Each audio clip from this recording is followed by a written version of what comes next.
jam-jam rawan, jam makan siang. Bisa saya ulang sekali lagi. Assalamualaikum warahmatullahi wabarakatuh. Waalaikumsalam warahmatullahi wabarakatuh. Oke, terima kasih. Perkenalkan, saya Karmila SPDI akan membawakan materi menyebut 4 dinamo. Sebelumnya yang saya hormati Ibu Kepala Sekolah dan rekan-rekan guru yang sempat meluangkan waktunya hari ini untuk membicarakan kolaborasi kita menetapkan budaya positif di sekolah kita. Nah, ini di depan Kereng Bapak Ibu. Yang pertama itu ada fasilitator kami yaitu Andi Siti Emeralda SPD MPD. Jadi beliau ini kita tidak bertemu secara offline, tapi bertemu sama beliau itu dalam online saja. Jadi setiap ada call kita akan bertemu dengan beliau yang membimbing kita. Kemudian ada yang kedua Bapak Hasriadidullah SPDGR. Nah, beliau ini adalah pengajar praktik sekaligus kepala sekolah di UPT SMA Negeri 14 Jeneponto, tepatnya di Rumbia. Dan saya sendiri mungkin Bapak Ibu sudah kenal karena kita satu sekolah ya. Jadi saya sendiri Karmila, calon guru penggerak angkatan 10.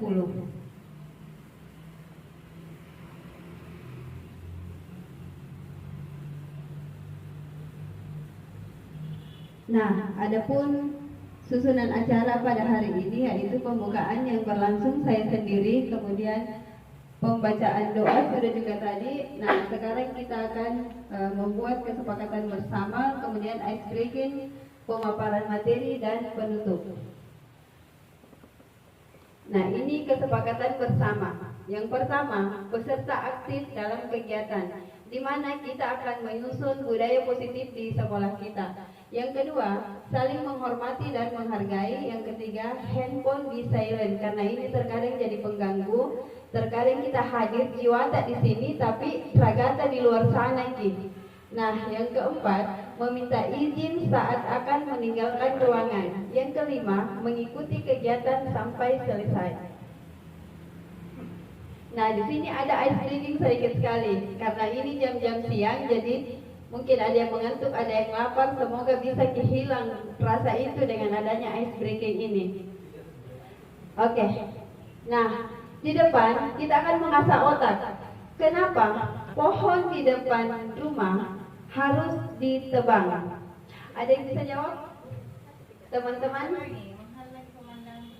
Ya, Ibu Kepala Sekolah menghalangi pemandangan rumah. Yang lain ada? Ayo, jadi kita di sini diajar untuk berpikir kritis. Kenapa pohon mangga yang ada di depan rumah harus ditebang? Karena kalau berbuah menjadi perhatian, siapa lagi mau ambil buahnya di depan? Oh begitu, jadi buahnya itu bisa memancing orang-orang mengambil tanpa izin. Oke, good. Ada yang lain Keren? Kira-kira kenapa pohon mangga di depan itu harus ditebang? Oke, untuk menghemat waktu, karena kalau dicabut itu berat, jadi harus ditebang. Siapa kira-kira yang bisa cabut? Oke, selanjutnya, dari sekian banyak suku di Indonesia, suku apa yang sering berkeliaran di mal? Jangan sampai kita. Kira-kira suku apa yang sering berkeliaran di mal? Security. Oh ya, good. Jadi jawabannya itu adalah security. Kemudian yang ketiga, mengapa zombie kalau menyerang selalu ramai-ramai? Dia tidak gentle, ini zombie, nah panggil temannya baru menyerang. Kenapa kira-kira? Kalau sendiri takut. Kalau sendiri takut. Jawabannya kalau sendiri itu adalah, apakah ada di antara kita? Zomblo. Kalau sendiri ternyata zomblo. Oke, baik. Semoga Semoga ice drinking ini bisa membiarkan mengantuk dan rasa lapar kita. Nah, adapun tujuan kegiatan kali ini yaitu berkolaborasi untuk menciptakan budaya positif di lingkungan sekolah. Adapun latar belakang kenapa kegiatan ini dilakukan, Ki Hajar Dewantara mengumpamakan sekolah sebagai sebuah tempat persemaian bibit-bibit. Agar bibit bisa berkembang secara maksimal, maka petani dapat memperbaiki kondisi tanah, memelihara bibit tanaman, memberi pupuk, membasmi ulat-ulat dan jamur-jamur yang mengganggu hidup bibit tanaman.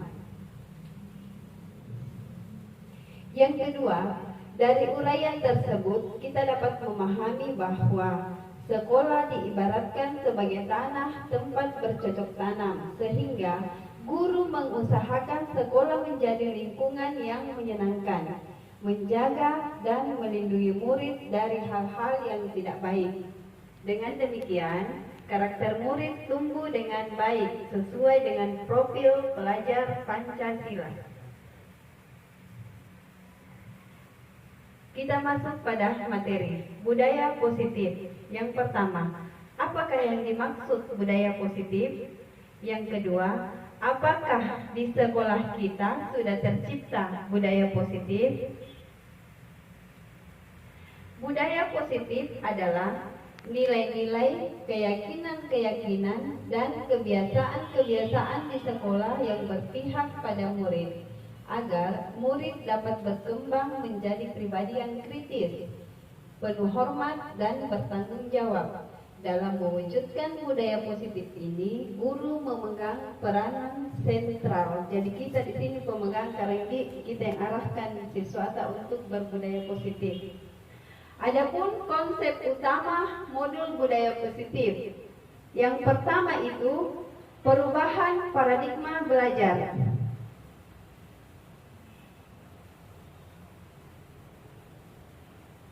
Perilaku manusia. Adapun yang ketiga yaitu menghargai nilai-nilai kebajikan. Nah, di sini ada motivasi ekstrinsik. Jadi motivasi ekstrinsik ini yang berasal dari dalam dirinya, melakukan sesuatu untuk menghindari ketidaknyamanan atau hukuman, kemudian melakukan sesuatu untuk mendapatkan imbalan atau penghargaan dari orang lain. Nah, ini Kareng, siapa tahu di sekolah kita ini masih terjadi siswa itu melakukan sesuatu hanya di depan tak. Jadi ini yang harus dirubah.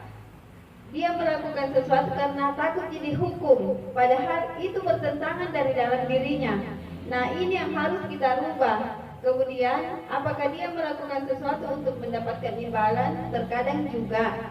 Karena ada wali kelas atau beberapa guru yang suka memberikan hadiah, apakah itu memberikan permen, apakah itu memberikan nilai. Nah, ini juga Kareng sebenarnya kalau dilihat secara kasat mata itu bagus, artinya kita menghargai anak-anak. Tapi yang sebenarnya jangka panjangnya itu sangat merusak. Kenapa? Ketika tidak ada lagi hal demikian, maka anak-anak tak cenderung acuh. Dia tidak akan peduli dengan lingkungan. Kenapa? Karena tidak ada yang mau hukum nih, tidak ada nih rasa ketakutan. Nah, ketika dia sampai di rumahnya, apakah orang tuanya ini akan seperti dengan kita? Kan ada dua, apakah orang tua juga disiplin di rumah atau guru juga sama disiplinnya. Jadi ini yang harus kita rubah. Nah, ini adalah motivasi intrinsik, menghargai nilai-nilai kebajikan. Apakah anak-anak ini berbuat, mau itu kita lihat atau tidak kita lihat, kita suruh atau tidak kita suruh, ini akan muncul dari dalam dirinya, bukan tekanan dari orang lain.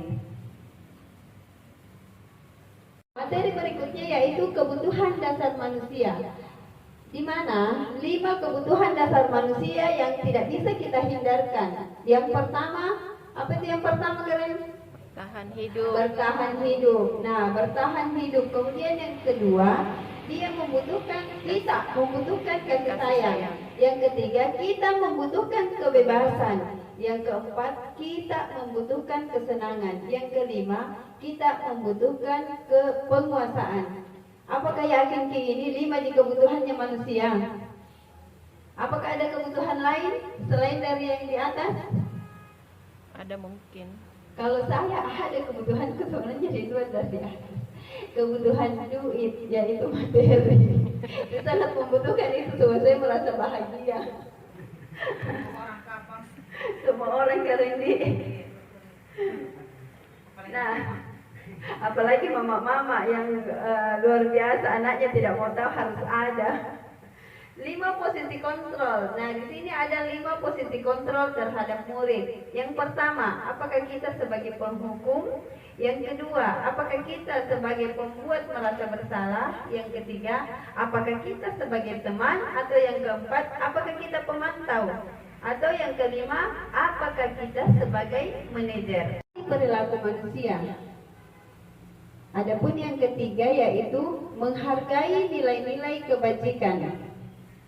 Nah, di sini ada motivasi ekstrinsik. Jadi motivasi ekstrinsik ini yang berasal dari dalam dirinya, melakukan sesuatu untuk menghindari ketidaknyamanan atau hukuman, kemudian melakukan sesuatu untuk mendapatkan imbalan atau penghargaan dari orang lain. Nah, ini Kareng, siapa tahu di sekolah kita ini masih terjadi siswa itu melakukan sesuatu hanya di depan tak. Jadi ini yang harus dirubah. Dia melakukan sesuatu karena takut jadi hukum, padahal itu bertentangan dari dalam dirinya. Nah, ini yang harus kita rubah. Kemudian, apakah dia melakukan sesuatu untuk mendapatkan imbalan? Terkadang juga, karena ada wali kelas atau beberapa guru yang suka memberikan hadiah. Apakah itu memberikan permen, apakah itu memberikan nilai. Nah, ini juga Kareng sebenarnya kalau dilihat secara kasat mata, itu bagus. Artinya kita menghargai anak-anak, tapi yang sebenarnya jangka panjangnya itu sangat merusak. Kenapa? Ketika tidak ada lagi hal demikian, maka anak-anak tak cenderung acuh. Dia tidak akan peduli dengan lingkungan. Kenapa? Karena tidak ada yang mau hukum nih, tidak ada nih rasa ketakutan. Nah, ketika dia sampai di rumahnya, apakah orang tuanya ini akan seperti dengan kita? Kan ada dua, apakah orang tua juga disiplin di rumah atau guru juga sama disiplinnya. Jadi ini yang harus kita rubah. Nah, ini adalah motivasi intrinsik, menghargai nilai-nilai kebajikan. Apakah anak-anak ini berbuat, mau itu kita lihat atau tidak kita lihat, kita suruh atau tidak kita suruh, ini akan muncul dari dalam dirinya, bukan tekanan dari orang lain. Sekarang kita memasuki segitiga restitusi. Nah, ini Mikareng yang saat ini sedang diagung-agungkan oleh kurikulum Merdeka, di mana segitiga restitusi itu mampu menimbulkan rasa percaya diri anak tanpa ada tekanan. Apa itu segitiga restitusi? Yaitu proses menciptakan kondisi bagi peserta didik untuk memperbaiki kesalahan mereka, sehingga mereka bisa kembali pada kelompok mereka dengan karakter yang lebih kuat. Adapun segitiga restitusi, yang pertama itu validasi tindakan yang salah. Nah, setelah memvalidasi, bagaimana caranya kita memvalidasi? Kamu tentu punya alasan mengapa kamu melakukan itu. Nah, ini pertanyaan yang formal Kareng. Jadi bisa kita melakukan pertanyaan sesuai dengan bahasa daerah tak, tapi yang sama maknanya. Terus kita tanyakan lagi, ada tidak cara yang bisa kamu adakah cara yang lebih efektif untuk mendapatkan apa yang kamu butuhkan? Nah, ini pertanyaan-pertanyaannya. Kemudian yang kedua, menstabilkan identitas. Setiap orang pasti pernah melakukan kesalahan. Jadi jangan kita timpahkan ini kesalahan kepada murid itu sendiri. Jadi kita harus menguniversalkan. Semua orang pasti pernah melakukan kesalahan karena faktanya memang begitu. Kita juga sudah jadi bikin guru pasti pernah berbuat kesalahan. Nah, yang berikutnya, kamu bukan satu-satunya yang pernah melakukan ini. Jadi bisa jadi karena dia terus dihakimi, tapi ternyata ada temannya yang kita tidak ketahui. Biasa kenapa dia melakukan tunji tidak dianu ji. Jadi harus dibangkitkan stabilitas identitasnya, kemudian menanyakan keyakinan. Jadi ini keyakinan yang sudah kita buat di sekolah maupun di kelas. Oke, baik. Selamat pagi Arya. Bagaimana kabar hari ini nak? Sehat? Kita tahu dia kenapa dipanggil ke sini? Kenapa? Ya, tidak menyelesaikan tugas ya. Kira-kira yang Arya lakukan itu apakah itu sebuah kesalahan atau tidak? Kesalahan. Jadi semua orang itu pasti pernah melakukan kesalahan. Nah, ibu juga pernah melakukan kesalahan karena kita manusia yang tidak sempurna. Jadi di sini ibu tidak mencari apakah Arya itu bersalah atau tidak. Di sini kita sama-sama mencari solusinya. Jadi bagaimana supaya Arya itu tetap menjadi yang terdepan. Nah, sekarang kenapa? Ibu boleh tahu kenapa Arya tidak menyetop hafalan? Arya bermain. Kenapa bisa banyak-banyak tak nak? Padahal teman-teman yang lain itu selesai semua tugasnya. Kita banyak bermain ya. Oke. Jadi sekarang ibu bertanya, masih keingat di perjanjian kesepakatan kelas tak waktu ibu baru-baru masuk di kelas tak ada beberapa item itu yang harus kita lakukan kan? Contohnya apa kira-kira?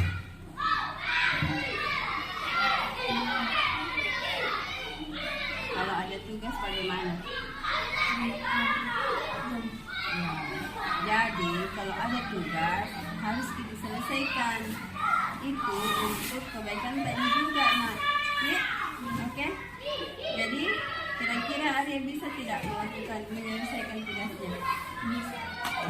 Oke. Terima kasih. Kalau begitu Arya harus betul-betul fokus sama tugas sekolah ya.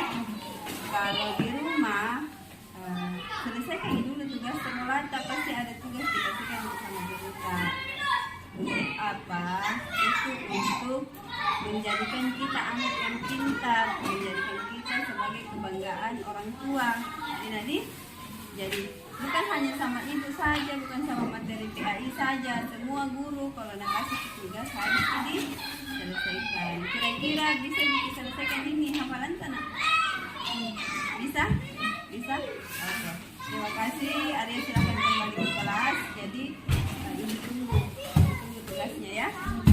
Terima kasih Arya. Oke, demikian itulah pemaparan saya pada siang ini. Mari kita membuat keyakinan sekolah yang bisa membuat peserta didik kita menjadi peserta didik yang lebih tangguh menghadapi globalitas. Baik, terima kasih Kareng, terima kasih Bapak Ibu atas kesediaannya mendengarkan pemaparan saya. Billahi taufik wal hidayah. Assalamualaikum warahmatullahi wabarakatuh. Waalaikumsalam warahmatullahi wabarakatuh.